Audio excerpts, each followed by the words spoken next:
So I noticed a large amount of articles on the United Arab Emirates, UAE, and virtually all of the articles have one thing in common. They actually allege that the UAE supports the Sudanese terror group known as the RSF, previously known as the Janjaweed.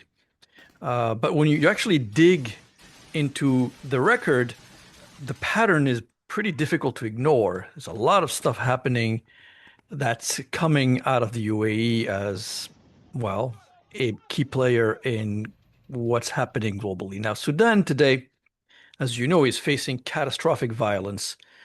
Well over 150,000 people have been killed, possibly far higher if you believe some other numbers. More than 12 million people were displaced.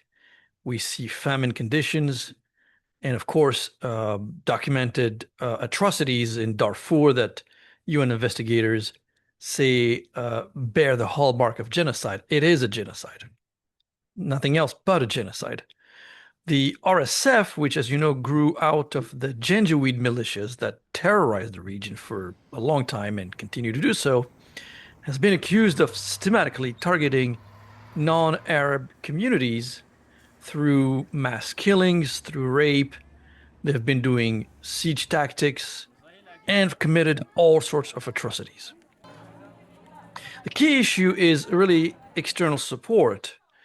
Multiple sources, uh, including the UN, including Amnesty International, government findings that are coming out of different governments, of course, have pointed to the United Arab Emirates, the UAE, as a central financial and logistical backer.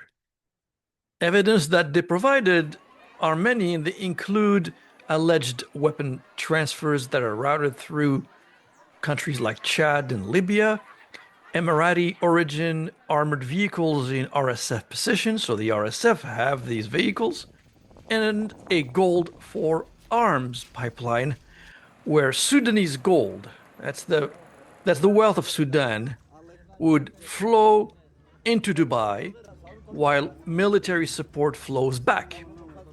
Now, in 2024, just for that year, roughly 29 tons of gold were imported into the UAE from Sudan, much of it linked to the RSF-controlled territories. Even Sudan, it brought a case to the International Court of Justice accusing the UAE of complicity in the genocide. The case was, of course, dismissed on jurisdiction, but it wasn't dismissed based on substance of the allegations. Sadly, this isn't happening in a vacuum. The UAE, as you may or may not be aware, has already been widely criticized for its role in destabilizing Libya, for example, backing armed factions, violating arms embargo, prolonging the conflict.